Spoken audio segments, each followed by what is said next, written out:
What up, podcast family? Very excited to introduce a guest that I've wanted on the show for a little time now. His name is Gunnar Tierno, aka the Yeezy God. This dude has been flipping sneakers and Supreme and Off-White online since the beginning of time that stuff started happening.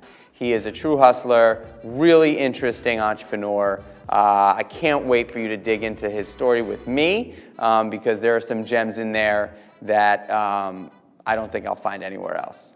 Check it out. What's going on, guys? Welcome back to the Born or Made podcast. Today is a special day. Very excited to introduce a guest that I've been following for some time. Really interesting story on how we met. Gunnar Tierno, aka the Yeezy God. Homeboy has been slinging kicks for a very long time, as well as any sort of elite, supreme, most likely any other kind of exclusive collab thing you could possibly imagine in today's pop culture gear game. Gunnar, welcome to the show. Thank you for having me, man. Appreciate it. So the Born or Made podcast is real fun and simple. I introduce people like you, people that inspire me, people that have inspired and influenced others. It's not about being rich and famous. It's about being inspiring and creative. And the idea behind the podcast is I pose a question.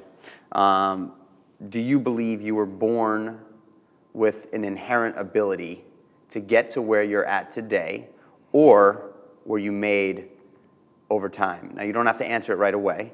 The way I like to get there is I want to know your story. I want to know from as early back as you can possibly remember, from like day one, if you can, like from womb to light. And then as you tell your story, I'll extrapolate stuff that I think would be relevant to finding out whether or not you are born or made. But also, what I would love you to do is just introduce yourself and tell us what you do, actually. All right, so I'm Gunnar Tierno, the Yeezy God. I'm a YouTuber, live streamer, reseller. I sell really exclusive hype beast. Sorry about that. No problem. Say that one more time. You want me to start that over? Yeah. Cool. Maybe just prompt me. Sure. So Gunnar, what I would love for you to do is just let us know who you are. All right, cool, yeah. I'm Gunnar Tierno, the Yeezy God. I'm a YouTuber, a streamer, reseller. I sell really exclusive like hypebeast stuff, so you already know. The Yeezys, bags, stuff like that. But I stream on Twitch, I stream on YouTube, I make all the content, I do Instagram. I've done a lot of little things, so I'm like a serial entrepreneur, but yeah, pretty much, I sell this really hard to get stuff right now, and I also show people how to get it themselves. So that's been really cool. I'm really connecting with a lot of kids. Like, there's a lot of young kids that have like that hustler mentality like we had, we still do, but they're like trying to figure out how to get it, how to get started. So that's I think one of my favorite videos that you did was when Virgil did a collab rug. Was it with IKEA? Yeah, IKEA. Yep. Yeah. And I watched your whole thing. Why is my phone not going to vibrate? I watched your whole thing where you guys trooped out there. Like, I mean, it was hilarious. Oh man, I waited out there. That was in Hicksville, Long Island, actually. And I waited out there from like 5 in the morning to like 10 o'clock in the morning. And it was like freezing cold to get a rug. But didn't you, were they only selling one per person? Yeah, they only do one per person, but somehow I was able to get like 4 of them. I watched that. Yeah. I was like, yo, you rolled out with like a stack. Yeah, I was like, all right, so like I went in. Did they even know what they had? They knew. Some of them knew, some didn't, but like they actually did it really good for like not doing drops. They were like really organized, but like I just like buddied up with security and I was like, yo, what if I go like change my hoodie? Can I come back? He's like, yeah, I got you. Was there a crazy line for that? Yeah, it was like a stupid line. We had to wait there for like 5 hours to get in. So a lot of times I'm doing it online, but I'll be in the streets. You'll see me in the streets. You see me at Supreme on Thursday in Brooklyn. Yeah. So tell us, man. Tell us. I think it's such an interesting world to be in today. I mean, people are making billions of dollars playing video games. You're crushing. Facts. I saw your goal. I saw where your sales were this year and what your goals are for next year. To be able to hit those kind of numbers, probably with a very low overhead, you're doing well, my man. Yeah, it's been a hustle. So this year I did 300,000 in sales. Next year, this year 2020, my goal is $1 million. So I'm hoping to hit that. We're gonna do it. Got the online store, got my websites. We have I have a lot of different revenue streams. So that's kind of been my thing lately, is to figure out how to put all these pieces of the puzzle together. But it all started I remember my first thing was in 5th grade selling candy.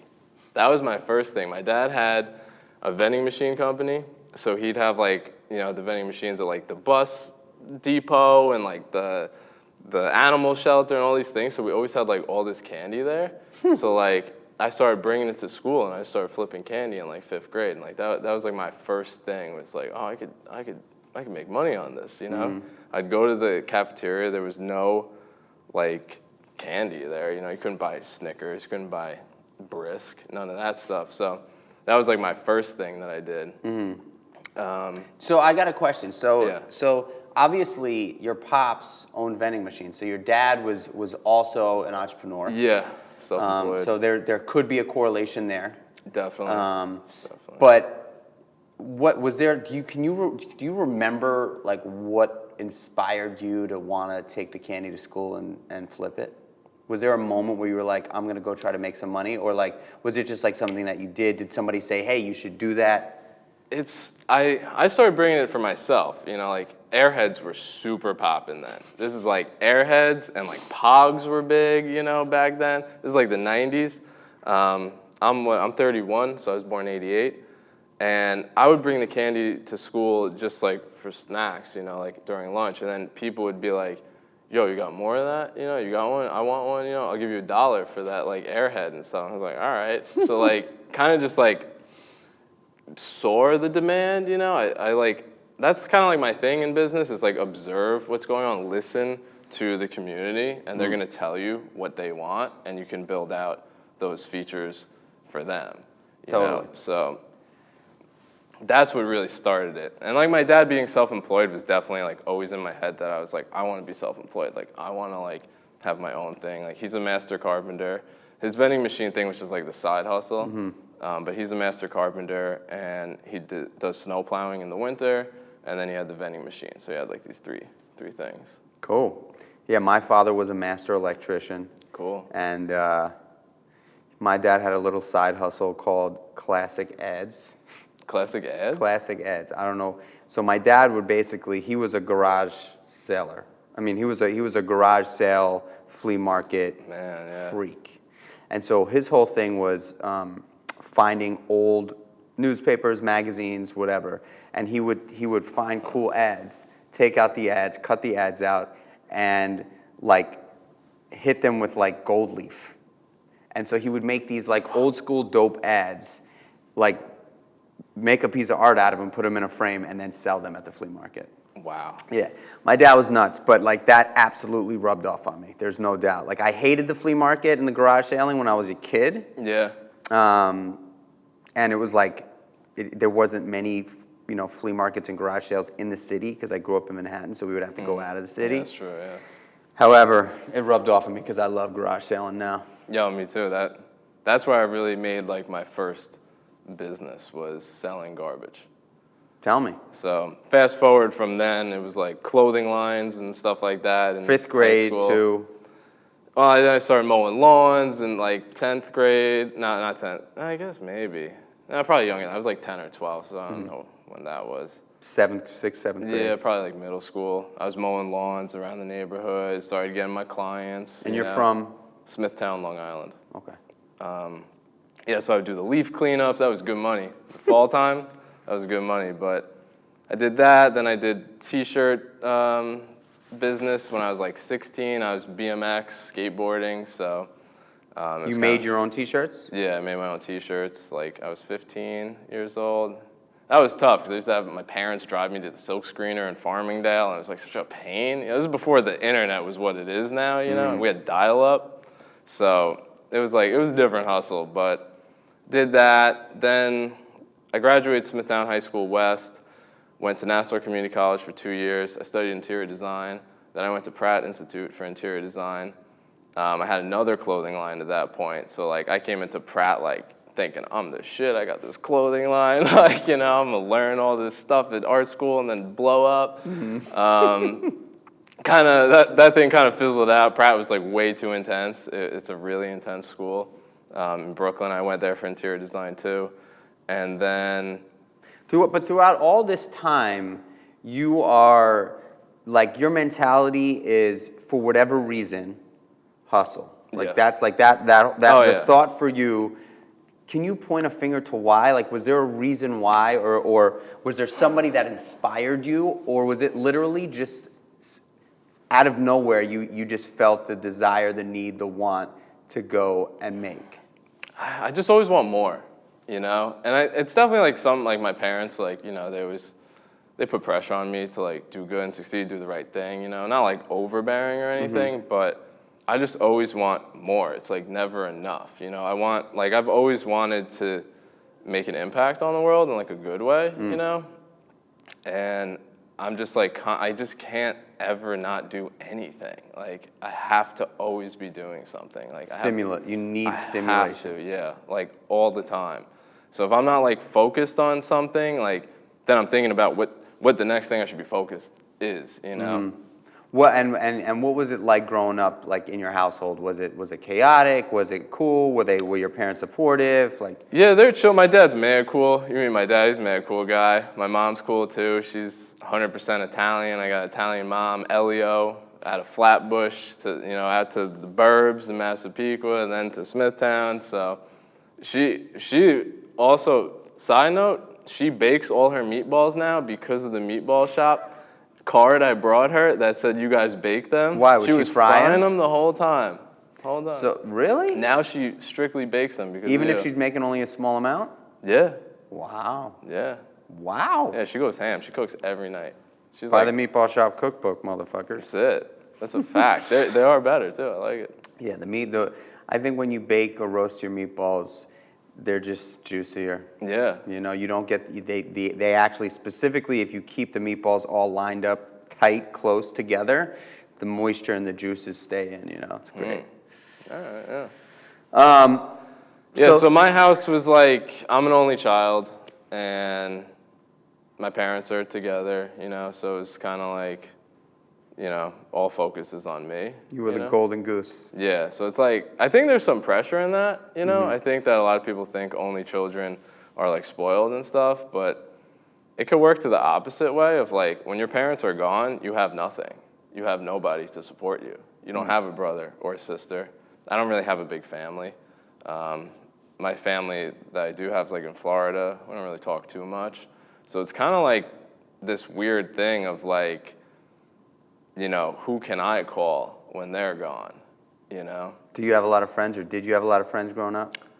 Not really. I kind of like cycle through friends. Like I'd have like a main friend like every year, like throughout grade school and stuff. It would kind of change. But you were just like straight hustling. Yeah, I mean, I'm mad cool to everybody. Like I have a lot of friends and acquaintances and stuff, but yeah, it's just like I'm just always hustling. Like I was always like trying to make something. Like I just love to create, you know? I think it's like from my dad too, you know, and my mom. But my dad's like carpenter. I worked with him my whole life. I still work with him sometimes, help him out. Did he teach you all that stuff? Yeah. So I'm remodeling my house right now. We're doing sheetrocking, spackling, insulation, you know, we're doing it all. That's awesome, man, that your dad did that. Yeah, so I love to make things. It's like an addiction, you know. You get addicted to the hustle. You're like, how far can I take these things? How far? And then, you know, when you get older, you realize there's these other forces out there that may get in the way, and you have to be more strategic about things too. And that's kind of where I'm at now. So you go to Pratt. You've got your second clothing line at this point. What are you? 20? Yeah, 21. Okay. Yeah. 2010. Yeah, breaking even on the clothing line, breaking even. We were proud of that though, you know. We put like Hey. a couple 10,000 down. We got it back. We're like, There you all go. right, There you go. you know. Yeah, and then I was also working for an event designer, which was probably the dopest experience that I ever had. It was probably the sickest job I ever had in my life. We would do all these parties in the city. So we'd do like Cipriani's, and I forget the name of the one that's under the Queensboro Bridge, Gustavino's or something. Yeah, I know Gustavino. Yeah, we did Amphar Gala. I did the Pollock 100th. And so what, you were helping Gala. like set design and stuff like that? Yeah, I was like one of the main like designers, like her right-hand man. That's and awesome. I was in college still, doing full-time college, working with her full-time, like 80 hours a week, 100 hours a week. Like somehow, like I don't sleep. I still don't sleep. But At all? Like barely. You're a vampire. Yeah, I'm like up all the time. You sleep like 2 hours a day. Yeah, you see the live streams. Like I'll be live streaming for 12 hours straight, and like we back at it the next day. But that was one of the sickest experiences that showed me the city and showed me like the inner workings. Like you grew up in the city, so you know you had that experience. But I got to really see how it works and how to drive in the city, how to get around, where to park, you know, all that stuff. Driving in the city is a bitch. Yeah. I ride a motorcycle. That makes my life so much easier. That's dope. Yeah. It's so much easier than Even parking here like took me like. Oh, half parking hour. in this neighborhood, forget it's it. Crazy. So you're working this events thing. You're full time in college. Yeah. This is 10 years ago. Crazy, yeah. That's crazy, huh? Yeah. And so then what? So then I failed art history, and I couldn't graduate. Shock. Yeah. I'm too focused on the future, you know. So I failed art history. My teacher wouldn't let me make it up. I couldn't graduate. I got stuck. Couldn't graduate. I got to school, and I negotiated with the college to let me walk, and I'll take the class, you know. So they let me walk in Radio City, and then I had to take some summer classes over the summer. So I took the summer classes, and I was in like all the Pratt studios by myself, and it was just filled with garbage, like all the art supplies, cutting mats, T-squares, lead holders, all those like expensive items, like things that I couldn't even afford. You were Like throwing them out? just throw them out, yeah. Like I couldn't afford a cutting mat. It was like $50 to like cut something on. Like I never had one. So I started like collecting it. You know, I was mad cool with maintenance. I'm always cool with maintenance, security, like, you know. So I was I mean, that's funny you say that. Like that is, I think little things like that, like those little things are really what separate you from the next person. Because understanding that like, if there's something you want, it just doesn't happen. Yeah. There's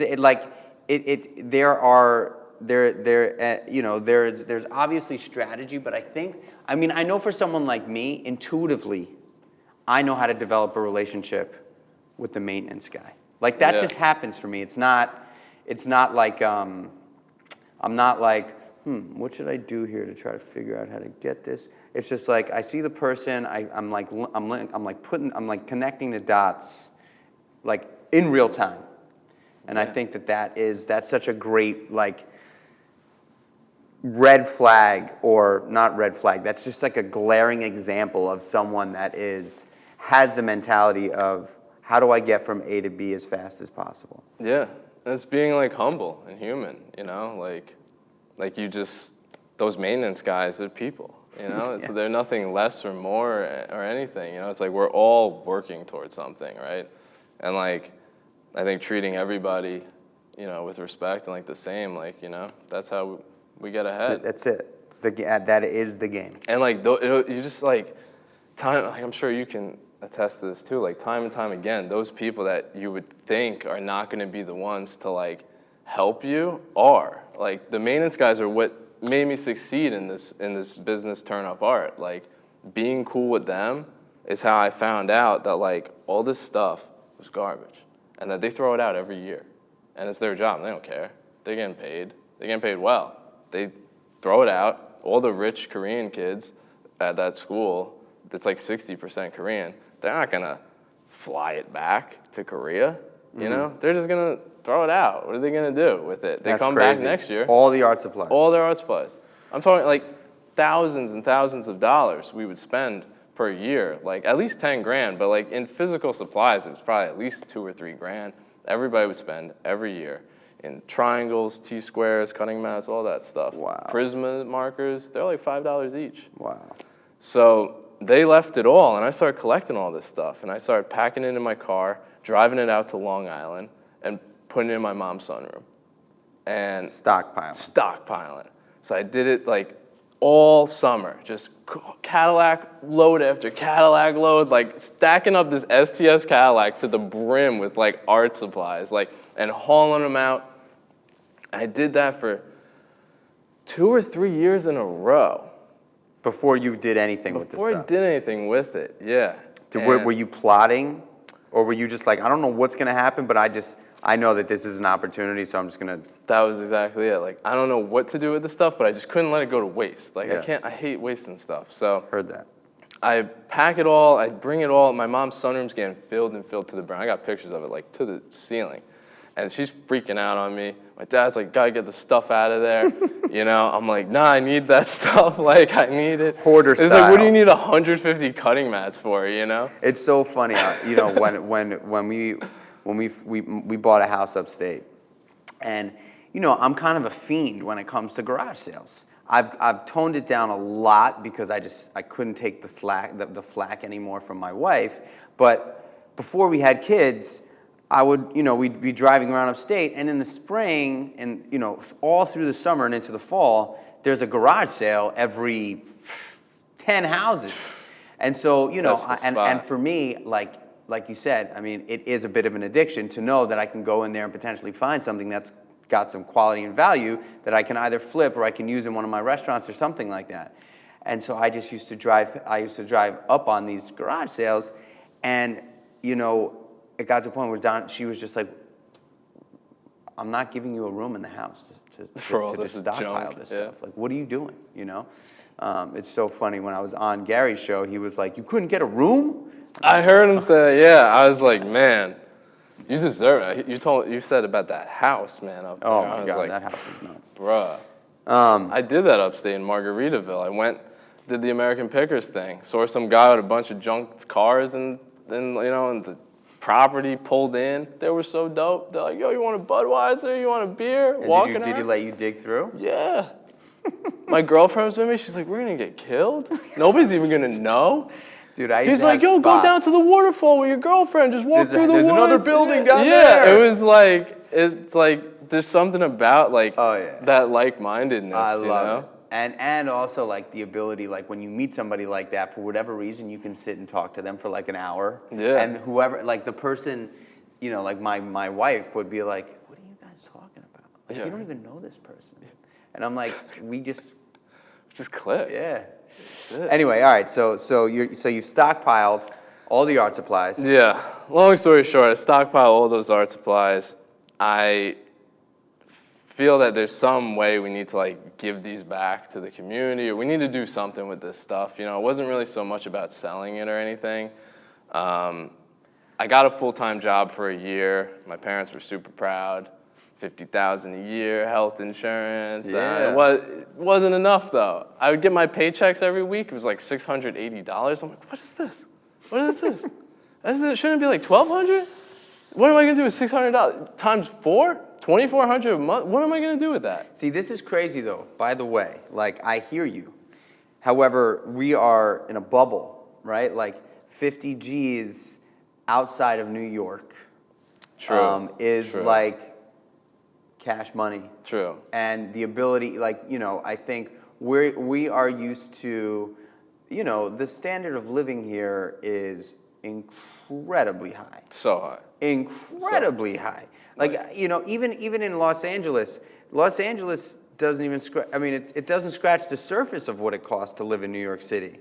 Now you don't have to deal with cars and gas in New York, but it's so expensive to live here. So literally making $50,000 a year, it's not enough. It's not enough to live live well. Yeah. You know, like you can find a place, but it's difficult. Anyway, but outside of the no city, disrespect to anybody that makes that, like, good for you. Hey, but I get it. Here, you need at least 100 to skate by, or you need to have a partner or a roommate or, you know, somebody that's bringing in like the same amount, because it just like wasn't enough. I was doing the math and I'm like, student loans, rent, car insurance, because in Long Island you need a car, car insurance, car payment, all that stuff. I'm like, yo, this isn't gonna work, you know? Like, and then I was going the same job every single day, 9 to 5, like doing the same shit day in, day out. And I learned a lot there. I did this sculpture right here in Bryant Park, the big stone guy. Oh, cool.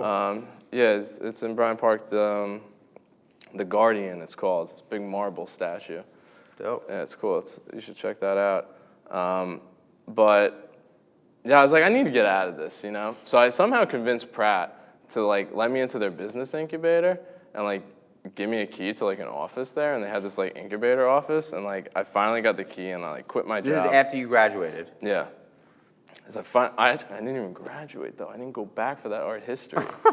So everybody thought I was an alum and I wasn't, you know? So I was like, just like, yeah. They're like, oh yeah, and our alum in the program. I'm like, yeah. So got in there, they gave me an office. Told my girlfriend who was working at that job with me, I got her that job and she's still with me. 6 years, kicking it. She's my right-hand man. Shout out to Yulia. And I was like, yo, I'm gonna go do this. You wanna do it with me? Like, turn up art, let's go. Like, let's do something with all these used art supplies. And got in that office. Your girl? Yeah. Partnered up with you? Yeah.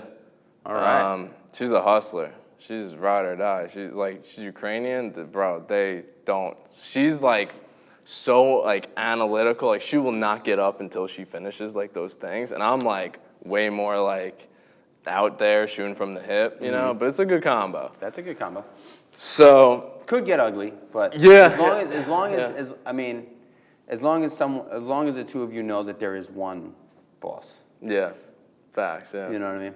So basically, the incubator was me sitting in an office alone, trying to figure out what the hell I was going to do with this idea, and I eventually convinced the college to give me a store space there. And I built this store out. It took me 3 years. And I built this used art supply store, Turn Up Art. Did they know that was all the garbage from? Yeah. They knew? Yeah, they knew. And they were excited about it because it was all about sustainability. They're an art school and this and that. So I did this test run in that office space. And I had everything just in like hefty bins. And my girlfriend's like not about used stuff. Like, she's not gonna like buy used things really. So I had this closet packed with all this stuff. I finally moved it all out of the sunroom to this closet at the school that like finessed them to somehow let me use this space, give me a key. And I was like, yo, we gotta sell this stuff. We need money. Like broke, I had 10 grand, she had 10 grand. That was it. We quit our jobs. We're like, yeah, let's do this. So one day I'm like, all right, we gotta start selling this stuff. I'm gonna make flyers. I'm gonna go to the cafeteria. I'm gonna hand out flyers and tell people there's used art supplies for sale at this like weird basement building room. And did you have an idea of what kind of inventory you had? I knew everything that was there. Like, you know all your junk in that junk room. You know every single thing that's there. Yeah. So you knew. Did you have a rough idea of what you could have potentially made on this stuff? Yeah. Nobody like ever believes me, but I'm always like, yeah, that's worth 10 grand. You know, that's like 10 grand. Like, I'll just make these like predictions, you know, and they're usually pretty accurate. But I was like, we didn't really have it priced or anything, so I told my girlfriend, I was like, yo, like I'm gonna do this, like be here to sell the stuff, you know? And she's like, nobody's gonna buy these things. I was like, all right, you go work on something else. And then all of a sudden, I got this, yeah. I go to the cafeteria, I hand out all these flyers. Boom. Bro, we just did $1,200 in like 3 hours. Wow. From nothing, you know? $400 an hour? Yeah, then people would just come every day and every day and every day for that semester. And I was like, yo, I have something here. This is crazy. It. And so they you started buying used used art supplies online or finding shit? I would just find it at the school. So then I was on campus and I would just start hauling all the stuff at the end of the year. I'm talking like thousands of pounds, like on those big carts. Like we would just go through all the buildings, floor to floor, and go through all the Red Bull cans and coffee cups to find the good stuff, like hands and knees, grabbing everything, like razor blade, like nothing was like a pencil, grab it, like, you know, like marker, grab it. Wow. And the kids loved it eventually because they saved so much money. I saved them like $250,000 in art supplies, like just in a month. And eventually I got them to give me a store. Once I saw that this was happening, I was like, let's build out the store. We built out the store, and I was like, we're gonna do 10 grand. We're gonna do $5,000 the first day, 10 grand the first week, and 30 grand the first month. And everybody's like, yeah, right, and boom, we did it. I'd line out the door the first day that we opened up.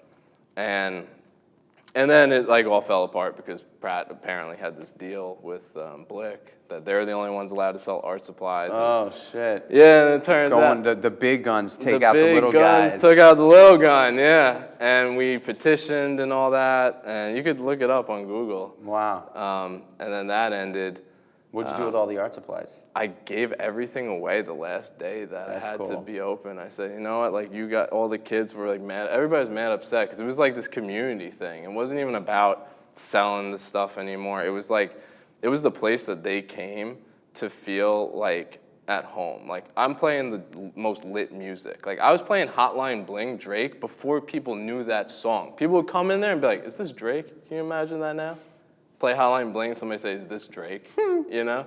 We were playing like, it was just such a vibe. So, you know, I want to touch on that for a minute because I feel like not only, you know, you're obviously a very, very creative thinker, and the ability to think about creating a business like that, to playing, you know, like early release Drake tracks in a used art store that you've somehow put together by collecting fucking pencils and markers in the dorm rooms.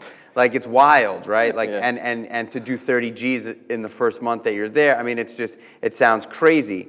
You know, I like when I sort of bring it all back, it sounds to me that like culture is a huge part of what you do. Definitely. And you know, like, to know that that you were able to create an environment and a culture for a large group of kids in art school, to want to be a part of a used art supply store is amazing. So can you talk to me about that a little bit? Like, what do you think that has to do with? Like, what were you thinking when you were creating that in your head? I think it always comes down to scratching your own itch. For me, at least, that's where I succeed the most. Scratching your own itch. Yeah. I like it. Is like, I solve a problem that I had or have, and since I would have been that client or customer, I kind of have a better understanding of what they want. And how did you do it better than the used, you know, like, why, obviously convenience, they go to school there, it's right there, but like. I was open till 12, midnight. I was on their schedule. Wow. Every other place closed at like 7, 6. They would come in at 11:45. Like, I ran out of spray adhesive. I'm like, I got you. And we got Red Bulls. I love it. And you sold Red Bull? And we sold Red Bulls, Oh my God, it sounds so good. That's such a great fucking story. Oh man, I want to do it again, That man. is such a good story. It was so good. Because it's pure profit too. Yeah, and it's sustainable. It's like, it was just, you know, we saved so, like, because they would come in, they'd get a Prisma marker for $1. And if you're an artist and you buy Prisma markers, you know that they're $6 each. Mm-hmm. And you buy a used one, it's at your own risk. I got the notepad, see if it works. It's $1, good luck. Hope it lasts, you know, might last a year, might last a day, I don't know. But it was just like, they could buy stuff cheap, they could come there and just like chill. We also didn't have that vibe, like, Pratt had a store that they shut down where they tried to sell their own art supplies. And they kind of had this vibe like, are you stealing? Are you Always following you around. Yeah, lock your bag in the quarter thing, like, you know? And it was like, our place was just like chilling. Like, you know, it's funny, like when I was a kid growing up, there was an art store called Pearl Paints on Canal Street. And so when I was a kid growing up in the city, you know, we all went to Pearl Paints for one reason, right? Yeah. And it was to get spray paint. Oh, yeah. And it's so funny that the second any more than 2 kids were to walk into Pearl Paints, they had an army. They're on you. They're just on you hard. Yeah. Any art supply store in New York City, pretty much, I mean, in Manhattan specifically, like from like 1987 to like 1995 when graffiti was like a real, I mean, obviously where graffiti's had a real resurgence, but like racking stuff in art supply stores in New York City as a kid was like part of the culture. And they would would just like stick to you like, you know, it was crazy. It was crazy. I remember that. So, yeah, we just really made it for them, you know. And then the last day, I said, you know what? It's the free store. Everything's free. And I'm buying $500 in pizza from the best pizza place, Luigi's Pizza on DeKalb. And I'm buying $500 worth of pizza, and it's free pizza, free everything. Go for it. Thank you, guys. And that's how we went out, you know. How long were you guys open? Man, it was short-lived. It was probably like 8 weeks. Damn.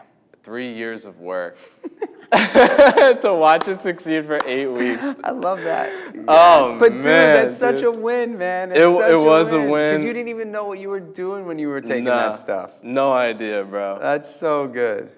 All right, so you go from art store, and then how do you get into the exclusive? So then I still had a bunch of stuff I was stuck with, right? Art stuff. Yeah, because I had to get everything out of the room, and I had like the trash, you know. Everybody took the good stuff. So then my girl was like, "You should sell stuff on eBay," and I was like, "Nah, I'm good." And then one day I was like, "All right." I started selling stuff on eBay and just started pumping out like $5,000 a month on eBay. So like. That's why in sales or in profit? In profit, because I found everything for free. Right. So like, I was killing it. So all these kids who watch me now sell these Yeezys and all this stuff, like I invest hundreds of thousands of dollars into this stuff to sell it for some percentage of profit. I'm like, bro, if you want to get started, go look on the side of the road. That's how I started. Just find stuff and flip it on eBay and like get that like, you know, your first like investment, you know, money. But from that, then I started doing the online stuff, you know, because now I didn't have that spot. So I was like, okay, I'm online. So I started selling stuff on eBay. Like random shit?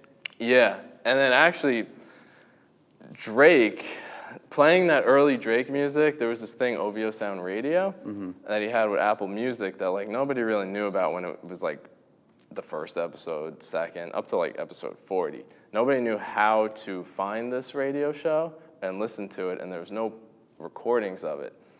So me and some other guys on the internet were like ripping these episodes, like recording them and uploading them so that we can listen to these radio shows when I'd go work on Turn Up Art. I'd drive from Smithtown to Brooklyn for like an hour, and I'd put that on, because they did the show like live on Saturday from like 6 to 8, and that was it. It was gone. On Apple Music? And it was Beats One Apple Music, which nobody knew about in 2016. Gotcha. And I made this website where I hosted all the radio shows pre-recorded for myself to listen to in the car. And I was on the forums, and I started like blasting it out there, like, hey, I made this site. Then as Turn Up Art like got cut off, this thing started to move. So the next thing you know, I became the official website for Drake's radio show. And Complex is posting me. Hypebeast is posting me. Crazy. Everybody. Was that your plan, or that just happened organically? It just happened organically. I bought the domain, ovosoundradio.com, before they ever came up with OVO Sound Radio. They announced it. I bought it in February of like 2015, 2016, and they announced that they're going to do this show in like July. And I hit my girlfriend up, and I was like, yo, can you believe they're gonna do this show? I bought that domain already. Like, I knew it before. Like, that's smart. That's crazy. And I crazy. made this whole thing, and then Drake came to sue me and wound up taking the domain and everything. But it was like, it was a huge success in learning how to monetize websites with ads and ad money, Google AdSense. So because people were, you were getting hit up I was by getting like 500,000 visitors a day. Wow. Big views, and if you put those flashing ads on your website and you put them in the right spots and you get people to click them, you can make some serious money. Sure. You can make like $2,000 a day, easy. So I started doing that out of like, you know, Turn Up Art kind of So real Rebel. quick, I just want to talk about that OVO Sound Radio thing that you did. So like, Yeah. that was the name of the show. Yeah. You sort of were an early adopter of the show. People kind of knew about the show but didn't know how to connect to it. Yeah. You heard OVO Sound Radio and you were like, something clicked. You were like, I got to go buy that domain. I was in the car listening, and I was like, man, the radio sucks. I was listening to Hot 97. I was listening to Power 105. I was like, bro, this is trash. I was a big Drake fan from like before, when people used to hate him. Mm-hmm. I watched his whole like rise. I actually met him once. I snuck into Sotheby's. You would love that. I snuck into Sotheby's, made like I was somebody on the guest list. Wow. And got in to shake his hand That's on his incredible. art exhibit. But I bought this domain because I was like, man, if they played OVO Sound is Drake's record label for people who don't know. So I was like, man, if they just played OVO on the radio all day, it'd be better than this. And I was like, OVOSoundRadio.com. Is it available? Well, all right, I'll buy that. I do That's it all crazy. the time. Do you do that a lot? Do you just like Yeah. that? See, that's an interesting thing to understand, ladies and gents. The domain game is like kind of crazy. It's crazy. It's crazy. And you know, like I had, it's interesting. I've got a trademark on all my businesses nationally. But if I want to trademark my businesses internationally, it's set up by region. Yeah. And there's so many different regions. Yep. And so it's difficult to buy the trademark in specific regions. But if you don't have the trademark in specific regions, people can trademark you in Yep. other regions and also run your domain in other regions. And so if you do have a business and you actually are going to follow through and take it to fruition, the first thing you should do is, before you trademark it, get the domain. Why? Because once you trademark something, there are hawks watching, and they will domain it immediately. I've learned my lesson the hard way. That happens to Supreme. Supreme doesn't have their trademark in Italy, I think, and there's like a fake Supreme store that's like kind of operating legit in that nation's system. The trademark But, game is yeah, really interesting, it's you know. crazy. And in Asia, there's like real businesses that are like looking Yep. out for new trademarks in the States. They trademark in specific regions in Asia that do have like really sort of, you know, compelling market trade areas, and they'll they'll trademark your name and get your domain, and then they'll try to resell it to you, and it's just such a hustle. Anyway, Yeah. all right, so OVO Sound. So Radio. yeah, I bought that and I made this site, and like I paved the way for like how we know Apple Music Radio the way it is right now is because of my website. The track list, like you could go to like OVO Sound Radio episode 63 or whatever right now. You could go Google it, it'll come up. That was never a thing. It was like a live thing and that was it, it was gone. We developed all the track lists, and this was all from listening to the community. Like I made this thing where I had the pre-recordings, I put it up, I was on Reddit with the hip hop heads, and we would listen to the show live, and we try to figure out what songs are they playing, and we put like links to the SoundCloud links, you know, like all in order. So it's like, okay, here's like the whole recording of the episode that's all mixed and stuff, but here's all the individual songs in the order that they were played in if you want to go find those songs. So you would separate the actual the talking, and you would actually list the tracks that they were playing. Yeah. So you could listen to both, Yeah, so you can listen to the show as or it you was could just meant listen to to be, the tracks. or you can just go find those songs. If you're like, damn, what song was that like 1 hour and 41 minutes? Like, what song? That song is so fire. And there were like a lot of underground hip hop guys that like, you're not gonna Shazam it, you know? So we would like develop the list. And then it got to the point where I was rebroadcasting it because it was only being streamed in America, only if you bought Apple Music. And there's plenty of people in Australia that want to listen to it, in Europe. So then I had this crazy system where I'd have this iPhone 5 plugged in with Soundflower. If you know Soundflower, it's like to loop your audio to record stuff, like right in and out the same computer. And I'd be like recording the episode like on one iPhone 5, just like leave it alone, let it record it from start to finish. Then I'd have this other thing rebroadcasting it to YouTube, and I'd be streaming it at the same time globally. Wow. Trending with Trump. Trump was running at that point. We were And how number many 2. listeners would you have? 22,000 at one very moment. 350,000 tune in. Wow. Then Drake dropped Views. Crazy. He was supposed to drop Views, and like it was like he was supposed to drop it February, then April, then March. Like, then he finally dropped it in like July, and like it would just like blow the site up, and just got so big, and like that it was like they and he had came to after do. you. Yeah. They tricked me, bro. They tricked me. They played me. I was stupid. That's crazy, man. Yes. That's crazy. And then they took the domain and all that, and you know. Because you were just like, what am I gonna do? My lawyer was like, bruh. Yeah, bruh. Yeah. You sure? Yeah. I was like, yeah. It's not even possible, so. I was pissed. I couldn't listen to him for a year. I was like, damn it. Oh, man. So, it's still not the same. It's still not the same. But, yeah, and then. What are you listening to now? Like, what's your daily right now? I listen to a lot of, like, guys that are just bubbling, you know? So, if you look at my Spotify, like, yearly thing, I'm listening to vapor trap. Mm-hmm. So, like, vaporwave and trap music. Okay. It's kind of like, I don't know. I'm like who, like an artist that you would tell anybody who's listening to this show to like tune into right now, that you like a lot, that you think has got some heat coming? man, I mean, a lot of them are passing away, unfortunately, which is really sad. Crazy, dude. right? Like X and Little Peep. Like, I was really hyped on Little Peep. Like, I wasn't the biggest fan of his music, like, to be honest, but he was from Long Island, Long Beach, and I was really excited to, like, see maybe Long Island get some attention, because he was really, you know, bubbling up. X passed away recently, no? Yeah, maybe it was like a year ago or something. Yeah, he got... Who was the last, who just recently passed away? Like 6 Juice weeks? WRLD. Juice WRLD. Juice WRLD. Right. That, bro, that's Yeah. horrible. Yeah. Horrible. And like, I listen like Hella Sketchy. He's like super underground, but he passed away too. I was like mad disappointed. Is it by that. all Xannies and booze and coke or something? Yeah, it's like, it's the opioids, you know? Like, crazy, it's the man.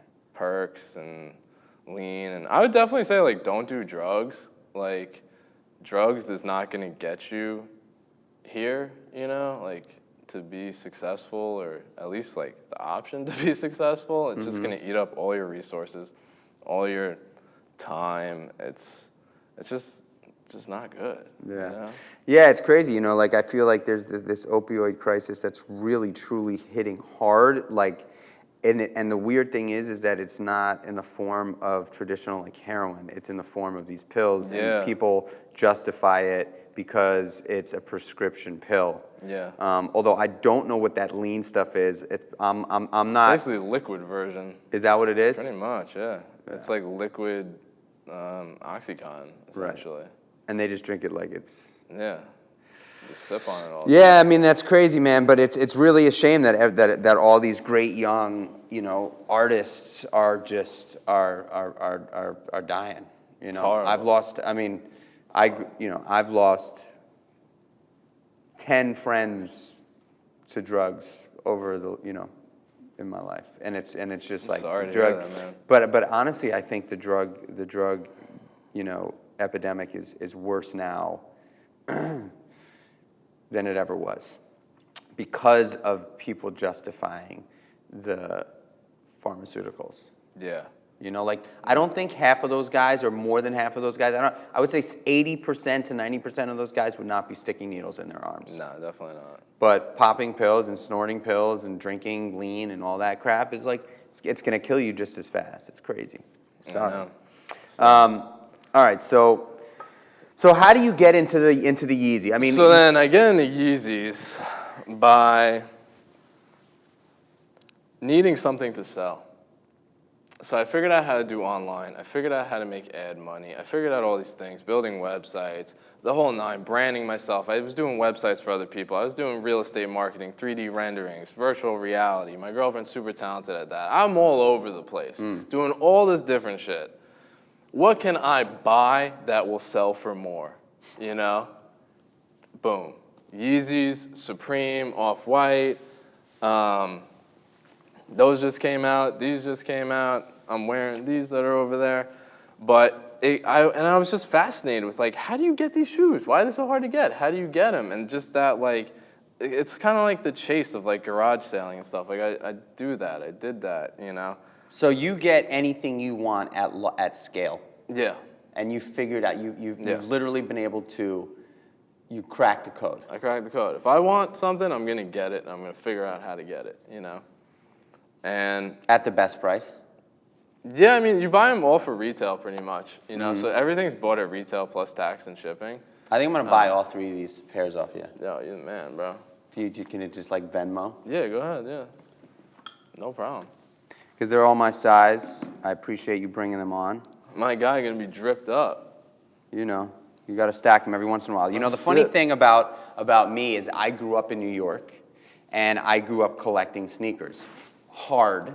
Yeezys and Adidas back in those days. Actually, I was born in '80, and I really started like paying attention to fashion in probably '92, right? Like '91, '92. I was like 11, 12. It was like, you know, early hip hop, you know, Lords of the Underground, shit like that.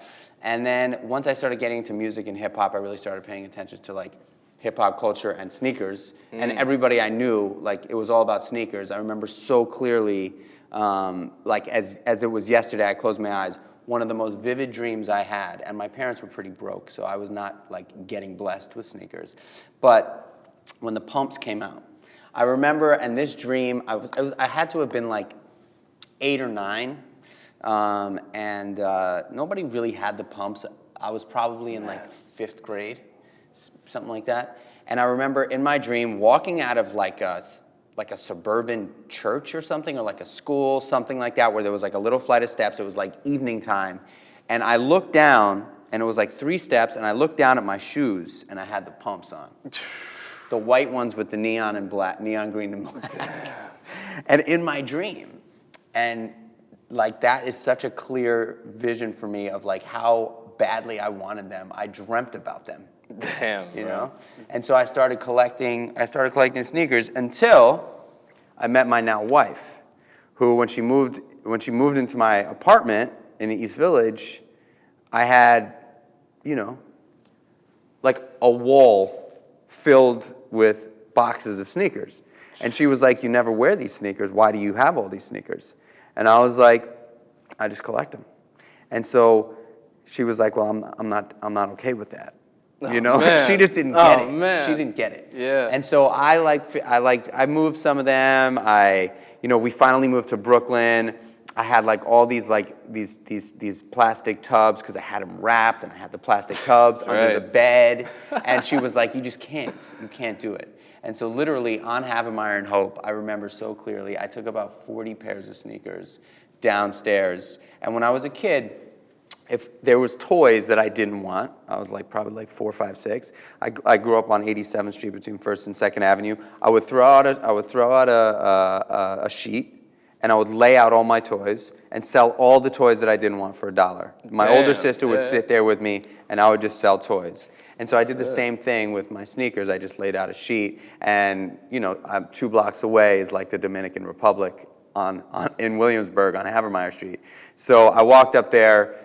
I was like, "Hey, I'm selling sneakers. Tell all your boys." They showed up, and I sold them all in like 20 minutes. Wow. You know, and that was kind of like the end of like my real fiending out sneaker collecting days. But I'm into the Yeezys, man. You know, like I don't seek them out like I used to. I don't dig. I don't lift up rocks. I don't do like that thing. But I would love to understand what is the technique? Like, what are you doing? I mean, you could definitely tune in to the live streams. I broadcast, like, it's almost a social experiment. Like, you can watch me acquire all these items live and do it with me on YouTube, on Twitch, on DLive, on all the things. We're multicasting. But basically, we stay up all night. I have a website, howtocop.com, howtocop.com. Howtocop.com. That's T-O. We stay getting those domains. And YeezyGod.com too, and WorldwideDrip.com is my store. But what we do is basically you enter like a shit ton of raffles and stuff to try to get some pairs, but really you stay up all night, and I buy them out of Europe throughout the night, like 2 a.m., 3 a.m., 4 a.m., 5 a.m. We kind of just try to buy them throughout, as the world wakes up, the 7 a.m.s everywhere. As soon as they drop. As soon as they drop. You get as many as you can. Seconds. And we get as many as we can. We have tons of computers going, all different internet connections, proxies, VPNs. I don't really use bots, I'm manual gang. But my girlfriend does this with me, just staying up all night, all different windows and stuff. And it's a real tech operation, and I think that's why I gravitated to it so much, is because it's like, it's fashion, it's what's new, it's always moving forward, it's a hustle, you could flip things, and it's like got tech behind it. So it kind of just like. And you can make some serious cash. You make some serious cash. Do you have, so like you'll buy them, and then how fast are you selling them? Like right away? Yeah, sometimes I have them sold. Sometimes I'll have like 50 pairs pre-ordered. So I'll have like, But like, isn't there something to be said for like buying something right as they drop and then putting them on ice for like 3 months? Yep. And then bringing them back out? That's what I like to do now. So you dry age them a little bit. I started doing pre-orders on eBay until I got banned. Never cancel an eBay order saying that you're out of stock. Always say the buyer wants to cancel. I canceled 50 orders. I had $100,000 in pre-orders for sneakers. 100,000. Which pair? In my PayPal. Clay's and True Forms. They were dropping simultaneously. There was a Europe exclusive and American exclusive. I had 100,000 in my PayPal in advance for all these orders. I got 60 of them. I had to refund like 40,000 that night, and I hit that wrong. I was like, oh yeah, I'm out of stock on the item, bruh. That was it? Nah, they got banned like 3 months later Wow. for that. But Are you back in? I got a secret account, stealth account. So You're a full-fledged hacker. yeah, we doing it. You are full-fledged. I made my own online store too, Worldwide Drip. So I love that store, by the way. WorldwideDrip.com, dope that's store. it. So yeah, I mean, you could make a ton of money doing this, and the Supreme stuff and Antisocial, Palace. There's all these like emerging. And are you ones. in all of that, off-white, everything? Yeah, everything. I got the off-white dunks that just dropped. How many pairs of those did you get? I got 2. And what do you think those sell for? They're selling for easy 500 right now. If you wait till the summer, they'll probably be 1,000. So Crazy, huh? yeah, that's 100% appreciation. Yeah, it's even like these. Like these came out. All these 350s cost $250 tax shipped. Some sell for 1,000. Some sell for 300. Some sell for 500. It depends. What do you think that pair will sell for? This will be right now. It's like 400, and it should be 500 though. They just restocked them. So in December, like November 29th, they restocked these. So they took a little dip because a bunch of people got their hands on them. They're gonna sell them out, wait that out, wait 3 months, come back in, 500 a pair, boom, double your money. So just text me the bro price. I got you. I got you on the bro price. That's a fact, bro. Question. Yo, man, it is so interesting how you have figured this out. I mean, I think for anybody out there, I think one of the coolest pieces of the puzzle too is that you actually live stream it all. So like you are not saying, hey, I'm doing some shit that you can't do, but I actually know how to do it. I'm gonna show you how to do it. It's up to you to actually take the bull by the horns and try to do what I'm doing because I'm out there getting it. That's a fact, yeah. $1 million next year is the goal. That's a goal. This year. This year, $1 million revenue. $1 million. 300,000 last year. We got the Discord now. My Discord's popping. You on Discord? No, I gotta get up on Discord. Yeezy God Discord, yeezygod.com. That's kind of like the community of all these people, and that's kind of what's come down to is like helping people. You know, like I'm always good when I help people, and they tell me what they want in the community. We adapt those features, and we keep it moving. And what's your thoughts on StockX? StockX, I'm not a fan. No, I'm not a fan. I mean, I've done a lot of sales on there. I did out of my 300,000 last year, I did 50,000 on StockX, but I think that they need to step up to the plate a little more. I think that they're like the biggest platform. eBay slept on them. They took one of eBay's CEOs. eBay slept by banning me on there. How are they gonna ban the Yeezy God? And then, but they just like, too many fakes go through StockX. Their legit checking is not like 100%. What percentage of actual kicks are fake? Tough. It depends what it is. Are there really, really good ones that are hard to tell? Yeah, I got videos on that on YouTube. Some of them are so good you can't tell. Like I know one pair, like there'll be this line under here. Like they're so good. Some of these pairs. It depends what it is. Like if you're buying these on StockX, they're probably not fake. If you're buying black reflectives, like these but reflective, they're probably fake. Why? Because the money's there. Because Because they're $2,000 a pair. Right. So I have ones like this that are reflective. Uh-huh. I don't have a 9.5, unfortunately. But they sell, they're all the same price, $250, and they're so limited that they'll sell for like $2,000. Wow. Depending on size. Girl sizes do the best. Size 9 is the money size. For dudes? Yeah. 9 is the size. Yeah. And, but I don't know. I think StockX just needs to kind of try to come up with something to combat the undercutting. There's a ton of undercutting on there by like kids, you know, they're like, they'll be $1 lower than the next guy. And then eventually everybody's just losing money. And it's like, why are you doing this to lose money? Like you need to like command a price, like, you know, you got to be different from your competitor. Why is somebody going to come to you and buy them? And so why are they coming to you? They come to me because they know they're real. You know, you can watch me do it. You know it's real. You know I'm going to ship in one day. You know there's no BS. And you're a cool dude, and they kind of want to be associated with you. Yeah, they want to. You know, I'm straight business. Like come through is no bullshit. You know, you want the shoes, I got them. That's it. If I don't have the shoes you want, then I don't got them. You know. Man, it's just crazy. I think it's to be able to just sit in the comforts of a spot where you could be wherever you want to be. You just set up shop and you can make it happen. And it's fun because you're hunting constantly. Yeah, You're that's what I love about this. I mean, you got the Wave Runners. Those are the OGs right there, man. These are one of my. That's the honestly, most fire 700 ever made. This sneaker right here could very well be not only do I think they're just fun, but they're just the most comfortable. They're the most comfortable pair of sneakers that I think I've ever owned. Straight talk.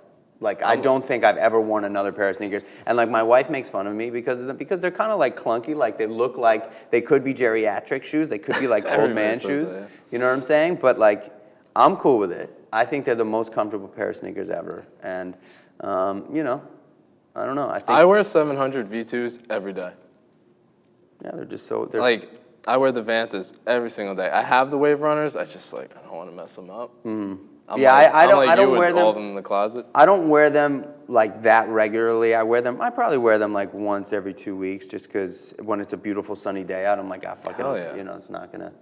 But it's like wearing a sofa on your foot. That's what it is, straight up. And the funny thing is that I'm much better now than I was back in the day. Back in the day, I would have like 100 pairs of sneakers in the box, and I would only wear like 3 or 4 pairs of sneakers. I just didn't dig in. That's exactly what I do.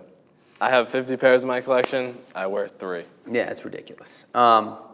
So, you know, man, I'm so stoked that you came on the show because I feel like, you know, having someone like you who's really you're a real innovative entrepreneur, incredibly relevant. Like you found a hole and you were able to figure out a way to sneak in and like actually make it work.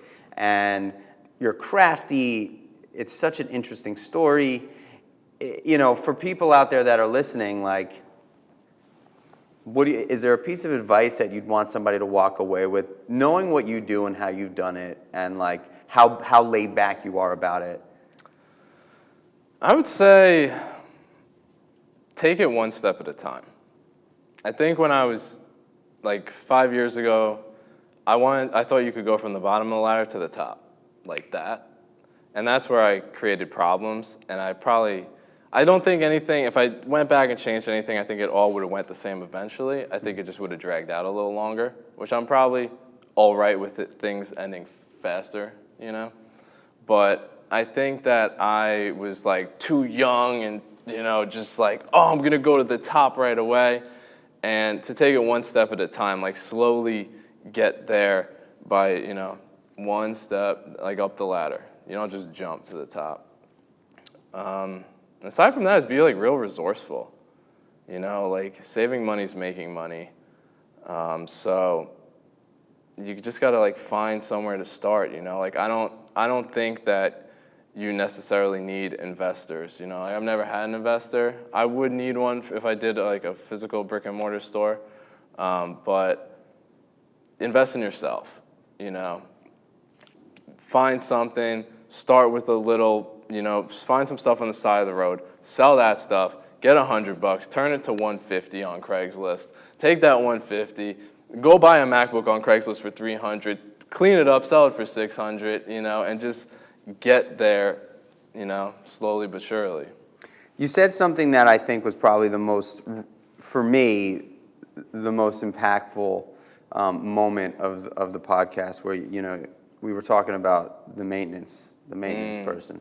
Yeah. And, you know, you said, you know, I always get to know the maintenance people and that kind of person, and then you followed it up by saying, you know, it's about being humble, and I think for me, hearing you say that, I like immediately was like, this dude is, this guy is the real deal, because that is, as far as I'm concerned, like when you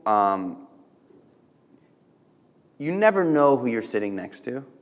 And so not being judgmental and being down to just be a worker amongst workers and roll up your sleeve and be cool with whoever you're sitting with, and not like have an entitlement thing or this person is X and I am Y thing. That, I think, is what's gotten me to where I am today. Yeah. Everybody that works with me, and I mean, I employ, you know, close to 1,000, you know, a lot of people at this point in my life. That's amazing.